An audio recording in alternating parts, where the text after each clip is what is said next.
Қайырлы күн баршаларыңызға, менің каналыма қош келіпсіздер. Бүгін сіздермен бірге жасалу жолы өте оңай, өте дәмді болып шығатын күріштер бір-біріне жабыспай, езілмей пісетін шашпа палауды бірге пісіретін боламыз. Видеоның соңына дейін қарап, осы рецепт бойынша жасап көріңіздер. Ал енді керекті азық-түліктерімізді дайындап аламыз. Осына ет және кішкене құйрық май қосып жіберемін. Өз қалауларыңызша қоспасаңыздар да болады. Және сәбізіміз және бір дана осындай үлкен пиязымызды қосып жібереміз. Өз қалауларыңызша етті майдалап және ірілеп турасаңыздар да болады. Мен ірілеп тураймын. Ең соңында піскеннен кейін майдалап турайтын боламын. Барлығын алдын ала жақсылап тазалап жуып алдым. Осылай бәрін турап шығамыз.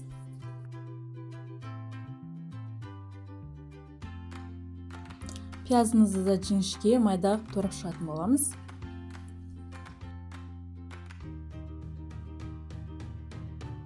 Енді сәбізімізді турап аламыз. Сәбізімізді қатты майда қылмай және ірі қылмай орташа көлемде тураймыз. Бәрін біркелкі турауға тырысамыз. Піскен кезде әдемі көрінетін болады. Қатты майда болса езіліп кетуі мүмкін, қатты ірі болса әдемі болып көрінбей қалады. Сондықтан біркелкі турағандарыңыз әдемі болады. Енді қазанымызды отқа қойып, ішіне сұйық майымыз құямыз. Сұйық майымыз ысығаннан кейін үстіне еттерімізді салатын боламыз. Еттерімізді толығымен салып, қызарғанша қуырып аламыз. Еттеріміз кішкене болса да қызару керек. Енді осы кішкене қызарған еттеріміздің үстіне пиязымызды салатын боламыз. Пиязымызды толығымен салып жіберіп, жақсылап араластырамыз. Бұл пиязды қызарғанша әбден қуырып аламыз. Пиязымыз қызарып піскеннен кейін үстіне сәбізімізді толығымен барлығын салып жібереміз. Сәбізімізді көп қуырмайтын боламыз. Сәбізімізді бір 2-3 минуттай қуырсақ болды. Араластырып жіберіп, сол жетеді. Яғни қазір қайнаған кейін де өзі пісіп кететін болады.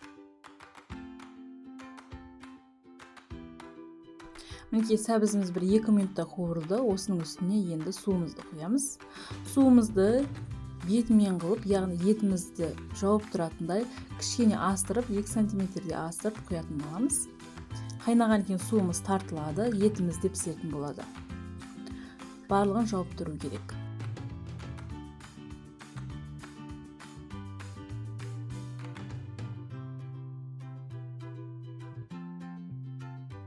Мінекей су қойып болған кейін бетін жауып, қайнауға толығымен қоятын боламыз. Мінекей біздің суымыз қайнап шықты. Осы қайнаған кейін үстіне дәміне қарай тұзын салатын боламыз. Осы кезде өз қалауыңызша мейіз салып жіберсеңіздер де болады. Зира қоссаңыздар да болады және ноқатпен қайнатсаңыздар да болады. Бетін жауып, тағы да қайнауға қойып қоямыз. Мінекей қайнап, етіміз піскеннен кейін тазалап жуылған күрішімізді, бұл арнайы ұзын-ұзын шай күріш емес, бұл жай күріш, күнделікті қолданып жүрген күрішімізді салатын боламыз. Толығымен барлығын салып жібереміз. Егер су бетін жаппай тұратын болса, күріштің үстіне кішкене қайнаған суымызды құйып жіберетін боламыз. Суымыз күріштің бетін толығымен жауып тұру керек. Осылайша бетін жауып, қайнауға 10 минуттай қойып қоямыз. Мінекей күрішіміз 10 минут қайнап шықты. Осы кезде күрішімізді толығымен араластырмаймыз, тек қана бетін ғана араластыратын боламыз. Күріш тұрған жерін, яғни сәбізге, астындағы етімізге тиіспейтін боламыз. Осылайша бәрін араластырып болғаннан кейін бетіне кішкене тесіктерін шығарып, яғни 4 жерден 5 жерден тесеңіздер болады. Сөйтіп тесіп шығып, бетін қайтып жауып қоямыз. Осы кезде астының отын ең төмен жайына қойып, жарты сағат көлемінде пісіретін боламыз. Мінекей біздің күріштеріміз 20 минутта жай оттың үстінде пісіп шықты. Мінекей көріп тұрсаңыздар, ешқайсы жабыспаған бір-бірлеріне әдемі шашыраңқы болып пісіп тұр. Мінекей күріштеріміз осындай әдемі болған. Осы күріштерімізді бетін жауып, тағы да кішкене 10 минутқа қойып қоямыз. Мінекей біздің шашыраңқы шашпа палауымыз дайын болды. Әдемі болып шықты, өте дәмі керемет болды. Өз қалауларыңызша неше түрлі әсемдеп қойсаңыздар да болады. Осылайша қонақтарыңызға ешқандай ұялмай, әдемі ұсына аласыздар.